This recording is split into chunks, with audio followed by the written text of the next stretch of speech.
Hi, I'm Candy Cooper here at artbeads.com, and in this mini tutorial I'm going to show you just a couple little tricks for doing metal stamping on stamping blanks. So if you want to do this technique, you're going to need some Impress Art stamps. I'm using the Genie font today, which I love because that's my mom's name. And then you'll need a steel block, a sturdy hammer. This one's made of steel. You can also use a plastic heavy-duty mallet like this one. This one's especially nice if you want to keep the ends of your stamps nice. The metal one's going to kind of dent them up a little bit if you plan on doing a lot of stamping. Just pick which one you want to use. And then you'll need your stamping blanks, and these come in all different metal colors, shapes. You'll find them in a big variety there. The next thing you want to do is figure out what you're going to say, and this is maybe the hardest part. I like to start with something simple, so I'm going to spell out the word fly. Now, this is where it really is really important. Figure out which way the stamp is going to make its mark on your blank. So with these stamps, it's pretty handy. You just want to make sure that the letter F, or whatever letter, is facing you. And then you're just going to line up your stamp on your blank and strike down pretty hard.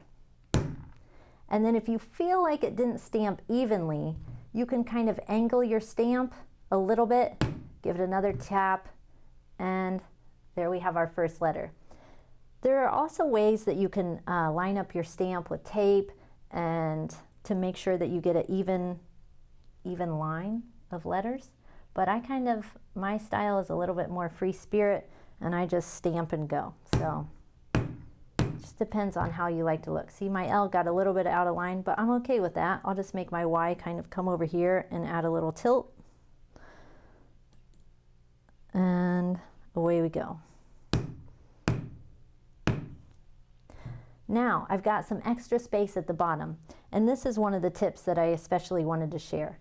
With this Genie set, down here in the bottom, there are extra design stamps. Like you'll find a star, a peace sign, a flower. I've got a little square, spiral. So now, if you want to, you can add an extra design stamp, and that serves for a couple of things. It fills up that extra space, plus it just adds a little bit more detail to your designs. I really love this technique. That's what I use to make these bracelets. You can see I spelled out the word grow, and then I had a little extra room, so I added some squigglies. Here's one where I did the word fly on a square stamp. And then the last tip I want to show you is these are unantiqued, but if you want to make your words show up a little bit more, check out this stamp enamel. All you do is place a little bit of the pigment down across your letters, let it sit for a few seconds, and then wipe it away with a paper towel, and that really makes your letters pop from the blank. So that's your stamping tip. I'm Candy Cooper at artbeads.com. See you next time.